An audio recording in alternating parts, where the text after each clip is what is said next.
আমার উপাসনা করো। খুব ভালো, খুব ভালো। কিভাবে? তাহলে এতে ভুলটা কোথায়? না, অপেক্ষা করুন, শুনুন শুনুন, প্রথমে আমাকে শেষ করতে দিন, তারপরে আপনি উত্তর দেবেন। এই 4টি বিষয় কি বাইবেলে উল্লেখ আছে? যখন তিনি স্বর্গে আরোহণ করলেন তখন পবিত্র আত্মায় আমি এটা সহ্য করব না। আপনি নিজের কথা বসিয়ে দিচ্ছেন। আমরা তাদেরকে তিনি ব্যক্তিবাচক তিনি হিসেবে উল্লেখ করি। তিনি একজন মানুষ। আমার নাম ডায়ানা, আমি একজন ছাত্রী এবং আমার প্রশ্ন হলো, গুহায় ফেরেশতা জিবরাইল আলাইহিসসালাম যখন মুহাম্মদ সাল্লাল্লাহু আলাইহি সাল্লামের কাছে আসলেন তখন তিনি ভয় পেয়েছিলেন কেন? বোন খুব ভালো একটি প্রশ্ন করেছেন যে যখন ফেরেশতা জিবরাইল আলাইহিস সালাম প্রথমবার মুহাম্মদ সাল্লাল্লাহু আলাইহি সাল্লামের কাছে এসেছিলেন, যখন তার উপর প্রথম ওহী নাজিল হয়েছিল তখন তিনি ভয় পেয়েছিলেন কেন? কারণ তিনি এমন কিছু আশা করেননি। তিনি কখনোই আশা করেননি যে কোনো ফেরেশতা আসবে। যদি আপনি ঐতিহাসিক বই এবং নবীর হাদিস পড়েন, সেখানে বলা হয়েছে যে নবী মুহাম্মদ সাল্লাল্লাহু আলাইহি সাল্লাম যখন গুহায় ছিলেন, তিনি আল্লাহর ধ্যানে মগ্ন ছিলেন এবং ইবাদত করছিলেন, তখন ফেরেশতা জিবরাইল আলাইহিস সালাম এসে তাকে বললেন, ইকরা, পড়ুন। তাই তিনি অবাক হয়ে গেলেন, এই ব্যক্তিকে যে আমাকে পড়তে বলছে, এবং তিনি আবার বললেন, ইকরা। নবী উত্তরে বললেন, আমি পড়তে জানি না। কিন্তু বাইবেলে আছে যখন মানুষের সাথে ফেরেশতাদের দেখা হতো তখন ফেরেশতারা তাদের ভয় না পাওয়ার জন্য বলতেন, কারণ তাদের ঈশ্বর পাঠিয়েছেন। তাহলে কেন তাকে ভয় না পাওয়ার জন্য কোনো আশ্বাস দেওয়া হয়নি? খুব ভালো প্রশ্ন করেছেন। তিনি বাড়ি চলে গেলেন এবং এরপর তিনি স্ত্রীকে চাদর দিয়ে ঢেকে দিতে বললেন, কারণ তিনি খুব ভয় পেয়েছিলেন। কিন্তু বাইবেলে যখন মানুষের সাথে ফেরেশতাদের দেখা হতো তখন ফেরেশতারা তাদের ভয় না পাওয়ার জন্য আশ্বস্ত করতেন, কারণ 2 তিমথি ভার্স 7 বলা হয়েছে, ঈশ্বর আমাদের ভয়ের আত্মা দেননি, বরং শক্তি, ভালোবাসা এবং সুস্থ মনের আত্মা দিয়েছেন। তাহলে কেন ঈশ্বর আমাদের ভয় পেতে দেবেন যদি তিনি সত্যিই ঈশ্বরের পক্ষ থেকে আসেন? তাহলে এই কথার কোনো মানে হয় না। অথবা যদি সেই ফেরেশতা সত্যি ঈশ্বরের পক্ষ থেকে এসে থাকেন তাহলে ব্যাপারটা কেমন হয়ে যায়? বোন খুব ভালো একটি প্রশ্ন করেছেন। তিনি বলছেন যে বাইবেলে এমন অনেক উদাহরণ আছে যেখানে যখন কোনো ফেরেশতা নবীদের কাছে বা অন্য কোনো মানুষের কাছে এসেছেন তখন তারা বলেছেন, আমি একজন ফেরেশতা, ভয় পেও না। ঠিক, হ্যাঁ, এই বিষয়টি কোরআনেও উল্লেখ আছে। এটা কোরআনেও উল্লেখ আছে যে যখন ফেরেশতা জিবরাইল আলাইহিস সালাম, ইব্রাহিম আলাইহিস সালাম এবং অন্যান্য নবীদের কাছে এসেছিলেন তখন ফেরেশতারা বলতেন, ভয় পেও না। কিন্তু এখানে ফেরেশতা জিবরাইল আলাইহিস সালাম নবীকে বলেননি, ভয় পেও না। এই পূর্ববাণী যখন ফেরেশতা জিবরাইল আলাইহিস সালাম নবী মুহাম্মদ সাল্লাল্লাহু আলাইহি সাল্লামকে বললেন, ইকরা, তখন নবী ভয় পেয়েছিলেন। কেন জানেন? কারণ তিনি নিরক্ষর ছিলেন। কিন্তু আমাকে শেষ করতে দিন। যখন ফেরেশতা জিবরাইল আলাইহিস সালাম বললেন, পড়ুন, তিনি বললেন, আমি পড়তে জানি না। কেন? কারণ এটা ছিল বাইবেলে করা একটা ভবিষ্যৎবাণীর পরিপূর্ণতা। যদি আপনি বাইবেল পড়েন,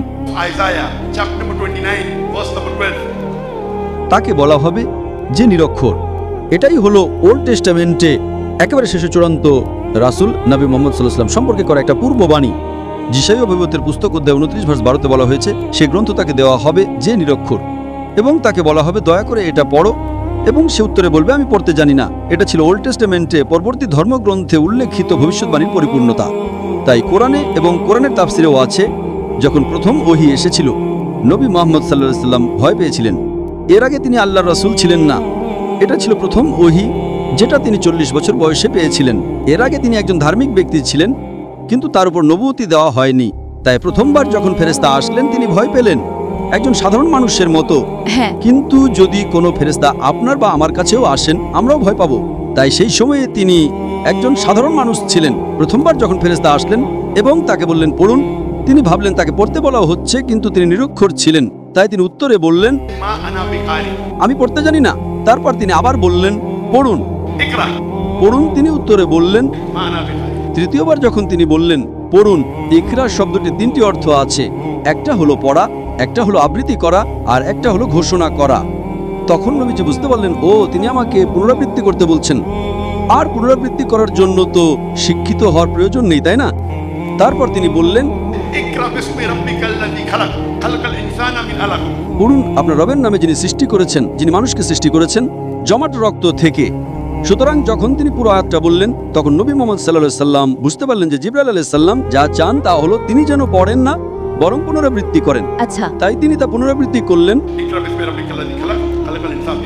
আর তারপর কোরআনের প্রথম 5টি আয়াত নাজিল হলো। যখন তিনি বাড়ি ফিরে আসলেন, একজন মানুষ হিসেবে তিনি কাঁপছিলেন। তখন তার স্ত্রী হযরত খাদিজা রাদিয়াল্লাহু আনহা তাকে চাদর দিয়ে জড়িয়ে ধরলেন এবং বললেন, চিন্তা করবেন না, আপনি আল্লাহর একজন প্রিয় মানুষ, আপনার কোনো ক্ষতি হবে না। সুতরাং তিনি একজন মানুষ। তাই কোনো ব্যক্তি যদি ফেরেশতা দেখে ভয় পায়, তাতে ভুলটা কোথায়? এর মধ্যে কোনো ভুল নেই। যদি ফেরেশতা বারবার আসতে থাকেন এবং তারপরেও তিনি ভয় পান, তখন আপনি আপত্তি করতে পারেন। প্রথমবার ভয় পাওয়াটা স্বাভাবিক। তিনি একজন মানুষ। আমার কাছে তিনি একজন মানুষ, সৃষ্টিকর্তা নন। তিনি যদি ভয় পান এটা স্বাভাবিক। অনেক রাসূল যখন ফেরেশতাদের দেখতেন তখন তারা ভয় পেতেন। যখন জিবরাইল আলাইহিস সালাম বারবার আসতে থাকলেন তখন তিনি আর ভয় পেতেন না। তাহলে এতে ভুলটা কোথায়? যেমন মরিয়ম এবং জাকারিয়া, তাদের সাথে কাদের সাথে? মরিয়ম এবং জাকারিয়ার সাথে ফেরেশতা জিবরাইল আলাইহিসসালামের সাক্ষাৎ হয়েছিল, সেটা মুহাম্মাদের সাথে সাক্ষাতের চেয়ে ভিন্ন ছিল। যেমন মরিয়ম এবং জাকারিয়ার সাথে জিবরাইলের সাক্ষাতের পর জিবরাইলের যাওয়ার সময় তাদের কোনো ভয় ছিল না, যা মুহাম্মাদের ক্ষেত্রে হয়নি। সাক্ষাতের পরও তার ভয় থেকে গিয়েছিল। আর ঈশ্বর আমাদের ভয়ের আত্মা দেন না। হ্যাঁ, বোন প্রশ্ন করছেন যে যখন মরিয়াম আলাইহিস সালাম ফেরেশতার সাথে দেখা করেছিলেন এবং জাকারিয়া আলাইহিস সালাম যখন ফেরেশতার সাথে দেখা করেছিলেন তখন তারা ভয় অনুভব করেননি। ভয় পাওয়াটা হারাম কিছু নয়, এটা ভুল কিছু নয়, এটা মানবীয়। হ্যাঁ, তাই আমার কাছে এটা স্বাভাবিক। তিনি একজন মানুষ, কেউ ভয় পায় আবার কেউ ভয় পায় না। এখানে আমরা জানতে পারি যে প্রথমবার যখন ফেরেশতা আসেন তখন নবী মুহাম্মদ সাল্লাল্লাহু আলাইহি সাল্লাম এবং নবী জাকারিয়া আলাইহিস সালাম আর মরিয়ম আলাইহিস সালামের মধ্যে একটি পার্থক্য ছিল। প্রথমত মাতা মরিয়ম কোনো নবী ছিলেন না, হ্যাঁ, ঠিক। তারা সুসংবাদ দিয়ে চলে যান। এখানে আপনাকে বুঝতে হবে এটা জরুরি না যে একজন রাসূল যদি ভয় পান সেটা ভুল, অথবা একজন রাসূল যদি ভয় না পান সেটা সঠিক। প্রত্যেক রাসূলই ভিন্ন। যেমন ধরুন নবী মুসা আলাইহিস সালাম সরাসরি আল্লাহর সাথে কথা বলেছেন, ইব্রাহিম আলাইহিস সালাম বলেননি। তাহলে এটা কি ইব্রাহিম আলাইহিস সালামকে ছোট নবী বানিয়ে দেয়? না। যিশু আলাইহিস সালাম সরাসরি ঈশ্বরের সাথে কথা বলেননি, এটা কি তাকে ছোট নবী বানিয়ে দেয়? না। কোরআন বলে যে ইব্রাহিম আলাইহিস সালাম আল্লাহর বন্ধু, এটা একটা উপাধি। এর মানে কি এই যে অন্য রাসূলরা আল্লাহর শত্রু? না। সুতরাং এগুলো হলো প্রদত্ত উপাধি। প্রত্যেক নবী নিজেই অনন্য। আমরা কেবল তখনই আপত্তি করব যদি এমন কিছু করা হয় যেটা অস্বাভাবিক বা যেটা সঠিক না বা যেটা পাপপূর্ণ। তাই ভয় পাওয়া মোটেই পাপ না। তাই আমার কাছে এটা স্বাভাবিক। আমি একজন ডাক্তার হিসেবে, একজন বুদ্ধিমান ব্যক্তি হিসেবে, যদি একজন মানুষ ভয় পায় আর একজন না পায়, এটা তাকে ছোট বা বড় করে না। হ্যাঁ, কিন্তু এরপরে আপনাকে যা দেখতে হবে, হ্যাঁ, এরপরে আপনাকে দেখতে হবে কে বেশি সাহসী ছিলেন। নবী মুহাম্মদ সাল্লাল্লাহু আলাইহি সাল্লাম জিবরাইলের সাথে যোগাযোগ রাখতেন, এমন কোনো নবী নেই যিনি নবী মুহাম্মদ সাল্লাল্লাহু আলাইহি সাল্লামের মতো জিবরাইলের সাথে এত বেশি যোগাযোগ করেছেন। আপনি কি কোনো রাসূলকে চেনেন? কোন রাসূল জাকারিয়া, মরিয়ম আলাইহিস সালাম তারা কি নবী মুহাম্মদ সাল্লাল্লাহু আলাইহি সাল্লামের মতো এত বেশি যোগাযোগ করেছেন? না। না। সুতরাং এই যোগাযোগ আল্লাহর উপরে নির্ভর করে। তাই যদি দেখেন জিবরাইল আলাইহিস সালামকে সর্বশক্তিমান আল্লাহ বিশেষভাবে নবী মুহাম্মদ সাল্লাল্লাহু আলাইহি সাল্লামের কাছে ওহী পৌঁছে দেওয়ার জন্য বেছে নিয়েছিলেন। অন্যদের কাছে তিনি কম এসেছেন, নবী মুহাম্মদ সাল্লাল্লাহু আলাইহি সাল্লামের কাছে তিনি বেশি এসেছেন। সুতরাং যদি আপনি পুরো জীবন দেখেন, অবশ্যই নবী মুহাম্মদ সাল্লাল্লাহু আলাইহি সাল্লাম অনেক বেশি যোগাযোগ করেছেন। তিনি তার সাথে আরও অনেকবার কথা বলেছেন। যদি আপনি হাদিস দেখেন, অন্য যে কোনো রাসূলের চেয়ে বহুগুণ বেশি। কেন? কারণ তিনি ছিলেন সর্বশেষ এবং চূড়ান্ত রাসূল। সুতরাং প্রথমবার যদি কোনো রাসূল একজন ফেরেশতাকে দেখে ভয় পান, এটা স্বাভাবিক। তিনি একজন মানুষ, এতে ভুল নেই। আপনি কেন আপত্তি করছেন? ভুলটা কোথায়? এটা পাপ না। না, এটা পাপ নয়, কিন্তু সাক্ষাতের পর আপনার সেই চরম ভয় থাকা উচিত নয় যদি তা ঈশ্বরের কাছ থেকে হয়। যদি আপনার ঈশ্বরের সাথে সাক্ষাৎ হয়, আপনাকে আশ্বস্ত করতে হবে যে ভয় পেও না। এতে কোনো সমস্যাই নেই, কারণ এটা প্রমাণ করে যে নবী মুহাম্মদ সাল্লাল্লাহু আলাইহি ওয়াসাল্লাম একজন মানুষ ছিলেন। মানুষের ভাবা উচিত না যে তিনি ঈশ্বর। আমি বলছি, নয়তো খ্রিস্টানদের মতো মানুষ ভাবতে শুরু করবে যে নবী মুহাম্মদ সাল্লাল্লাহু আলাইহি ওয়াসাল্লাম ঈশ্বর। আমি মনে করি এটা ভালো। তাই যদি একজন মানুষ ভয় পায় এবং তারপর বিশ্বাস করে, এতে কোনো সমস্যা নেই। তিনি আপনার এবং আমার মতো একজন মানুষ। সুতরাং সকল নবী মানুষ ছিলেন। তাই আপনি যে শর্ত দিচ্ছেন যে তার ভয় পাওয়া উচিত নয়, সেটা আপনার শর্ত, এটা ঈশ্বরের শর্ত নয়। আপনি কি বুঝতে পারছেন? তাই আমার কাছে যদি কোনো মানুষ ঈশ্বর হন, ঈশ্বর ভয় পেতে পারেন না। সুতরাং এটি প্রমাণ করে যে তিনি ঈশ্বর নন। আর এ কারণে আমাদের কালেমাতে তখন আমরা বলি যে তিনি আল্লাহর বান্দা। তাই এই সমস্ত কাজ প্রমাণ করে যে তিনি একজন মানুষ। আমি মনে করি এটা একটা চমৎকার উদাহরণ যে ঈশ্বরের সকল রাসূল মানুষ ছিলেন, তারা ঈশ্বর ছিলেন না। নয়তো অনেক খ্রিস্টানের মতো তারা ভুলভাবে ঈশ্বরকে, দুঃখিত, যিশুকে ঈশ্বর বলে ডাকে। বোন, আপনি কি বিশ্বাস করেন যে যিশু ঈশ্বর? হ্যাঁ। আপনি কি বাইবেলের কোথাও থেকে একটাও প্রমাণ দেখাতে পারবেন যেখানে যিশু খ্রিস্ট আলাইহিস সালাম নিজেই বলেছেন যে আমি ঈশ্বর, অথবা যেখানে তিনি বলেছেন আমার উপাসনা করো? না, এমন কোনো সরাসরি অনুচ্ছেদ নেই যেখানে তিনি বলেছেন যে আমি ঈশ্বর, আমার উপাসনা করো। এমন কোনো সরাসরি অনুচ্ছেদ নেই। আমি শুনতে পাচ্ছি না বোন।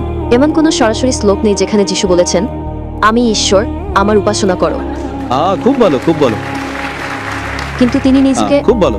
তার মানে বোন স্বীকার করেছেন যে বাইবেলের কোথাও এমন একটি উক্তি নেই যেখানে যিশু খ্রিস্ট আলাইহিস সালাম নিজেই বলেছেন আমি ঈশ্বর, তবুও আপনি তার উপাসনা করেন। সরাসরি এমন কিছু নেই। তার মানে আপনি যিশু আলাইহিস সালামকে অনুসরণ করছেন না। যিশু আলাইহিস সালাম বলেছেন আমি নিজে থেকে কিছুই করতে পারি না, আমি যেমন শুনি তেমন বিচার করি, এবং আমার বিচার ন্যায়, কারণ আমি আমার ইচ্ছা খুঁজি না বরং আমার পিতার ইচ্ছা খুঁজি। সেই তরুণ ছেলেটি যে বক্তব্য দিয়েছিল ঠিক একই, কিন্তু সে বুঝতে পারেনি, তার সমস্যা ছিল, জানেন তো। কিন্তু অনেক শ্লোকে তিনি বলেছেন যে আমি ঈশ্বর। সরাসরি না হলেও তিনি বলেছেন, যদি তোমরা আমাকে ভালোবাসো তবে আমার আদেশ পালন করবে। বোন, আপনাকে সকল রাসূলের আদেশ পালন করতে হবে, শুধু যিশুর, ঈসা আলাইহিস সালামের কেন? ইব্রাহিম আলাইহিস সালাম, মুসা আলাইহিস সালামের কি তাদের অনুসরণ করতে হবে না? ইব্রাহিম আলাইহিস সালাম কি ঈশ্বরের রাসূল ছিলেন না? মুসা আলাইহিস সালাম কি ঈশ্বরের নবী ছিলেন না? তিনি ছিলেন। তাহলে কি আপনাকে আদেশ পালন করতে হবে না? হ্যাঁ। তাহলে পার্থক্যটা কোথায়? যিশু আলাইহিস সালামও একজন রাসূল ছিলেন, আমরা তাকে ভালোবাসি, আমরা তাকে সম্মান করি, কিন্তু আমরা তার উপাসনা করি না। আমি তার উপাসনা করি। আপনি কেন তার উপাসনা করেন? আরেকটি প্রশ্ন, ইসলামে আপনারা যখন নামাজ পড়েন তখন কেন একটি নির্দিষ্ট দিকে মুখ করতে হয় এবং আরবিতে প্রার্থনা করতে হয়? আর আরবি কেন মূল ভাষা? বোন, যদি আমি আপনার প্রশ্নটি ঠিকমতো শুনে থাকি, আপনি বলেছেন যে আপনারা যখন নামাজ পড়েন তখন একটি নির্দিষ্ট দিকে ফিরে নামাজ পড়েন। হ্যাঁ। আমরা কেন সেদিকে ফিরে নামাজ পড়ি, এটাই কি আপনার প্রশ্ন? হ্যাঁ। খুব ভালো প্রশ্ন। বোন প্রশ্ন করেছেন যে আমরা মুসলিমরা যখন নামাজ পড়ি তখন আমরা কাবার দিকে মুখ করি, কিন্তু আমরা কেন কাবার দিকে মুখ করি? কারণ কাবা আমাদের কিবলা। কিবলা মানে দিক। আমরা কেন কিবলার দিকে মুখ করি, এটাই প্রশ্ন। কারণ আমরা ইসলামে একতায় বিশ্বাস করি, আমরা ভাগে বিশ্বাস করি না। তাই ধরুন আজকে আমরা সবাই এই তাঁবুতে নামাজ পড়তে চাই, তাহলে আমরা কোন দিকে ফিরে নামাজ পড়ব? পূর্ব, পশ্চিম, উত্তর নাকি দক্ষিণ? আপনি বলবেন পশ্চিম, ও বলবে পূর্ব, আরেকজন বলবে উত্তর। এখন আমরা কোন দিকে ফিরে নামাজ পড়ব? বিভিন্ন দিক। তাই ঐক্যের জন্য আল্লাহ বলেছেন, যখন তোমরা নামাজ পড়বে তখন কাবার দিকে মুখ করবে। এটি কোরআন সূরা বাকারার 2 নম্বর অধ্যায়ের একটি আয়াত। তাই আমরা ঐক্যের জন্য কাবার দিকে মুখ করি। এর মানে এই নয় যে আমরা কাবার ইবাদত করি। কিছু মানুষ ভাবতে পারে যে আমরা কাবার ইবাদত করি। কোনো মুসলিম কখনো কাবার ইবাদত করে না। আপনি কি বুঝতে পারছেন? জি। কাবা হলো কিবলা। কিবলা মানে দিক। আমরা ঐক্যে বিশ্বাস করি। যখন হজের জন্য মক্কায় যাই তখন কাবার চারপাশে তাওয়াফ করি, কারণ প্রতিটি বৃত্তের একটি কেন্দ্র থাকে। এটা প্রমাণ করার জন্য যে আল্লাহ এক। এবং ইসলামের দ্বিতীয় খলিফা মানে হযরত ওমর রাদিয়াল্লাহু আনহু, তিনি এই কালো পাথর বা হাজরে আসওয়াদের দিকে ইঙ্গিত করে বলেছিলেন যে এই কালো পাথর আমার কোনো উপকার করতে পারে না, ক্ষতিও করতে পারে না। আমি এই কালো পাথরকে চুম্বন করছি শুধুমাত্র কারণ আমার নবী এটাকে চুম্বন করেছিলেন, নয়তো এই পাথর আমার কোনো উপকার বা ক্ষতি করতে পারে না। এটি প্রমাণ করে যে কোনো মুসলিম কখনো পাথরের ইবাদত করে না। এছাড়াও নবীর সময় নবীর অনেক সাহাবী কাবার উপরে দাঁড়িয়ে আজান দিতেন। তারা কাবার উপরে দাঁড়িয়ে আজান দিতেন। কোনো মূর্তি পূজক কি কখনো কাবার উপরে দাঁড়াবে যে মূর্তির সে পূজা করে? আমি আপনাকে একটা প্রশ্ন করছি, কোনো মূর্তি পূজক কি সেই মূর্তির উপরে দাঁড়াবে যার সে পূজা করে? না। সুতরাং এটি প্রমাণ করে যে আমরা মুসলিমরা কাবার ইবাদত করি না, আমরা হাজরে আসওয়াদের ইবাদত করি না। এটা শুধু একটা কিবলা। আমরা ঐক্যে বিশ্বাস করি, অন্যথায় বিশৃঙ্খলা সৃষ্টি হবে। আপনি বলবেন পূর্বে নামাজ পড়ো, ও বলবে পশ্চিমে, কেউ বলবে উত্তরে, কেউ বলবে দক্ষিণে। তাই ঐক্যের জন্য বিশ্বের সবাই কাবা মক্কার দিকে মুখ করে এবং আমরা একই দিকে ফিরে নামাজ পড়ি। আশা করি উত্তর পেয়েছেন।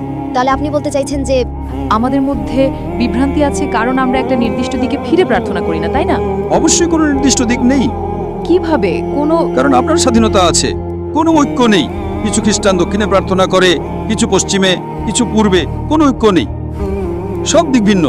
আচ্ছা তো সেটা আপনার প্রবলেম, আমার নয়। আচ্ছা। ঠিক এ কারণে যিশু আলাইহিস সালাম, In the Gospel of John, chapter number 16, verse number 11 to 14, আমার তোমাদেরকে আরো অনেক কথা বলার আছে, কিন্তু তোমরা এখন তা সহ্য করতে পারবে না। কিন্তু তিনি যখন সেই সত্যের আত্মা আসবেন তখন তিনি তোমাদেরকে সমস্ত সত্যের পথ দেখাবেন। তিনি নিজে থেকে কিছু বলবেন না, যা শুনবেন তাই বলবেন। নবী মুহাম্মদ সাল্লাল্লাহু আলাইহি ওয়াসাল্লামের ব্যাপারে কথা বলছে। সত্যের আত্মা হলেন পবিত্র আত্মা। হ্যাঁ, পবিত্র আত্মা। ঠিক আছে, ওকে। ঠিক আছে, আপনি আমার সাথে একমত। বোন খুব ভালো উত্তর দিয়েছেন। এ কারণে যিশু আলাইহিস সালাম পবিত্র আত্মার কথা বলছেন। সেখানে কি বলা হয়েছে? আমার তোমাদেরকে আরো অনেক কথা বলার আছে, কিন্তু তোমরা এখন তা সহ্য করতে পারবে না, কারণ তিনি যখন সেই সত্যের আত্মা আসবেন। বোন, বাইবেল বলে যে যখন যীশু খ্রিস্ট ঈসা আলাইহিস সালাম জন্মগ্রহণ করেছিলেন তখন পবিত্র আত্মা সেখানে ছিলেন, হ্যাঁ কি না? পবিত্র আত্মা। বোন শুধু আমার প্রশ্নের উত্তর দিন। বাইবেলেতে এটা বলা নেই যে যখন যীশু খ্রিস্ট ঈসা আলাইহিস সালাম জন্মগ্রহণ করেছিলেন তখন পবিত্র আত্মা সেখানে ছিলেন, ঠিক না ভুল? হ্যাঁ, ভিতরে। তাহলে এখানে ভবিষ্যৎবাণী বলছে আমার তোমাদেরকে আরো অনেক কথা বলার আছে, কিন্তু তোমরা এখন তা সহ্য করতে পারবে না। কিভাবে? শুনুন, তিনি প্রথমত একজন মানুষের ব্যাপারে বলা হচ্ছে, কোন আত্মার সম্পর্কে নয়। না, অপেক্ষা করুন, শুনুন শুনুন, প্রথমে আমাকে শেষ করতে দিন, তারপরে আপনি উত্তর দেবেন। প্রথমত তিনি একজন মানুষকে বোঝায়, কোনো আত্মাকে নয়। তিনি যখন সত্যের আত্মা আসবেন তিনি তোমাদেরকে সমস্ত সত্যের পথ দেখাবেন। তিনি নিজের থেকে কিছু বলবেন না, যা শুনবেন তাই বলবেন। 4-5 বার তিনি পবিত্র আত্মা। পবিত্র আত্মাকে তিনি বলা হয় না। কারণ যখন যিশু না না, আমাকে আগে শেষ করতে দিন, আপনি কেন বাধা দিচ্ছেন? আমি আপনাকে কথা বলার সুযোগ দেব। তিনি একজন পুরুষ বা মানুষকে বোঝায়। দ্বিতীয়ত ভবিষ্যৎবাণী যখন নবী আসবেন পবিত্র আত্মা যীশু খ্রিস্ট আলাইহিস সালামের জন্মের সময় থেকেই সেখানে ছিলেন। সুতরাং পবিত্র আত্মার সম্পর্কে আপনার ব্যাখ্যা সম্পূর্ণ ভুল। তিনি নিজের থেকে কিছু বলবেন না, যা শুনবেন তাই বলবেন। তার মানে যা আমরা কোরআন এবং হাদিসে জানি, শব্দগুলো ফেরেশতা জিবরাইলের মাধ্যমে পাঠানো হয়েছিল, যা আপনি বলেছেন। তিনি এমনভাবে পুনরাবৃত্তি করেছেন যেন শব্দগুলো তার মুখে বসিয়ে দেওয়া হয়েছিল। পবিত্র আত্মার মুখে কোথায় শব্দ বসানো হয়েছিল? বাইবেলে কোথাও এমন কথা বলা নেই। এখানে বলা হয়েছে যা শুনবেন তাই বলবেন। নবী মুহাম্মদ সাল্লাল্লাহু আলাইহি ওয়াসাল্লাম সম্পর্কে বলা হচ্ছে তিনি আমার মহিমা প্রকাশ করবেন। পবিত্র আত্মা কি যিশুর মহিমা প্রকাশ করেছিলেন? না। কোথায়? পবিত্র আত্মা কোথায় যিশুর মহিমা প্রকাশ করেছিলেন? কোথায়? তার মানে আপনি বাইবেল পড়ছেন না। প্রথমত পবিত্র আত্মা যিশু ঈসা আলাইহিস সালামের জন্মের আগে থেকেই সেখানে ছিলেন। পবিত্র আত্মা সেখানে ছিলেন যখন যিশু পৃথিবীতে বাস করতেন। এই ভবিষ্যৎবাণী ভবিষ্যতে আগমনকারী একজনের সম্পর্কে বলছে, সুতরাং এটা পবিত্র আত্মা হতে পারে না। দ্বিতীয়ত, তিনি শব্দটি 4-5 বার ব্যবহার করা হয়েছে, এটা কোনো আত্মা হতে পারে না। তৃতীয়ত, তার মুখে শব্দ বসিয়ে দেওয়া হয়েছিল, পবিত্র আত্মার মুখে কোনো শব্দ বসানো হয়নি। চতুর্থত, তিনি যীশু খ্রিস্ট আলাইহিস সালামের মহিমা প্রকাশ করবেন। এই 4টি বিষয় বাইবেলে কোথায় উল্লেখ আছে? তাহলে আমি মেনে নেব যে এটি পবিত্র আত্মা। ঠিক আছে। এই 4টি বিষয় কি বাইবেলে উল্লেখ আছে? এই 4টি বিষয় পবিত্র আত্মার সাথে মেলে না, শুধু কারণ আপনার বাবা আপনার চার্চ বলেছে আপনি অন্ধভাবে তা পুনরাবৃত্তি করছেন। না, আপনাকে যৌক্তিকভাবে ভাবতে হবে পবিত্র আত্মা সেখানে ছিলেন কিনা। তিনি ছিলেন। তিনি যীশু খ্রিস্ট আলাইহিস সালামের জন্মের আগে থেকেই সেখানে ছিলেন। তিনি মাতা মরিয়মের গর্ভে ছিলেন। তিনি সেখানে ছিলেন যখন যীশু খ্রিস্ট ঈসা আলাইহিস সালাম জন্মগ্রহণ করেছিলেন। তিনি সেখানে ছিলেন যখন যীশু বেঁচে ছিলেন। সুতরাং এটা পবিত্র আত্মা সম্পর্কে বলছে না। Someone is misguiding you. তার মানে আপনি বাইবেল পড়ছেন না। যখন তিনি আসবেন, এটি এমন একজনের সম্পর্কে বলছে যিনি উপস্থিত নন। পবিত্র আত্মা প্রথমে যখন যিশু জন্মগ্রহণ করেছিলেন তখন তার ভিতরে তার সাথে ছিলেন, কিন্তু তিনি চলে যাওয়ার পর তিনি বলেছিলেন যে সেই আত্মা তোমাদের ভিতরে থাকবে। সুতরাং এটি কেবল না, এমন কথা বলা হয়নি। যখন তিনি স্বর্গে আরোহণ করলেন তখন পবিত্র আত্মাই না, আপনি বাইবেলের ভুল প্রমাণ দিচ্ছেন। বাইবেল বলে যীশু খ্রিস্ট বলেছেন, আমার তোমাদেরকে আরো অনেক কথা বলার আছে, কিন্তু তোমরা এখন তা সহ্য করতে পারবে না, কারণ তিনি যখন সত্যের আত্মা আসবেন, তার মানে তিনি তার ভেতরে থাকতে পারেন না। তাহলে কি যিশু মিথ্যা বলছেন? আমরা বিশ্বাস করতে পারি না যে নবী যিশু মিথ্যা বলতে পারেন। আপনি কেন যীশু খ্রিস্ট আলাইহিস সালামকে মিথ্যা বলার জন্য অভিযুক্ত করছেন? আমি এটা সহ্য করব না। আমার নবী যিশু আলাইহিস সালাম আমার নবী, আপনি তাকে মিথ্যা বলার জন্য অভিযুক্ত করতে পারেন না। আপনি নিজের কথা বসিয়ে দিচ্ছেন। যীশু খ্রিস্ট আলাইহিস সালাম বলেছেন, যখন তিনি আসবেন তিনি তোমাদেরকে সমস্ত সত্য পথ দেখাবেন। পবিত্র আত্মা তো আগে থেকে সেখানে ছিলেন। তাহলে আপনি কেন যীশু খ্রিস্ট ঈসা আলাইহিস সালামকে ভুল বুঝছেন? তিনি নবী মুহাম্মদ সাল্লাল্লাহু আলাইহি ওয়াসাল্লামের ভবিষ্যৎবাণী সম্পর্কে বলছেন। না না না, আমরা ঈশ্বর, পিতা ঈশ্বর, পুত্র ঈশ্বর এবং পবিত্র আত্মা ঈশ্বর। আমরা তাদেরকে তিনি ব্যক্তিবাচক তিনি হিসেবে উল্লেখ করি। কোথায় তিনি? কোথায় উল্লেখ আছে পিতা ঈশ্বর, পবিত্র আত্মা? বাইবেলের কোন পদে এমন কথা বলা আছে? যখন যিশুকে দীক্ষিত করা হয়েছিল, বাইবেলের কোন পদে এমন কথা বলা আছে?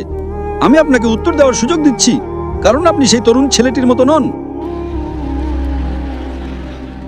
আমি আপনাকে বোঝানোর চেষ্টা করছি যে যীশু খ্রিস্ট আলাইহিস সালাম বাইবেলে স্পষ্টভাবে নবী মুহাম্মদ সাল্লাল্লাহু আলাইহি ওয়াসাল্লামের ভবিষ্যৎবাণীর সম্পর্কে উল্লেখ করেছেন। ঠিক আছে, খুবই স্পষ্টভাবে। কিন্তু আপনি কেন বুঝতে পারছেন না? কোথায় বলা হয়েছে পবিত্র আত্মা? পবিত্র আত্মা তো আগে থেকেই সেখানে আছেন। তাহলে আপনি কেন ভুল পথে পরিদর্শিত হচ্ছেন? আমি ভুল পথে পরিদর্শিত নই। এটা স্পষ্ট ইংরেজি বোন, এবং আমার মনে হয় আপনার ইংরেজি খুব ভালো, সেই তরুণ ছেলেটির মতো নয়। তো আপনি যখন বাড়ি যাবেন তখন ঠিকমতো পড়তে পারবেন, ঠিক আছে? ঠিক আছে। জনের সুসমাচার 16 অধ্যায় 11 থেকে 14 পদ, এটা লিখে রাখুন, আপনার ডায়েরিতে লিখে রাখুন।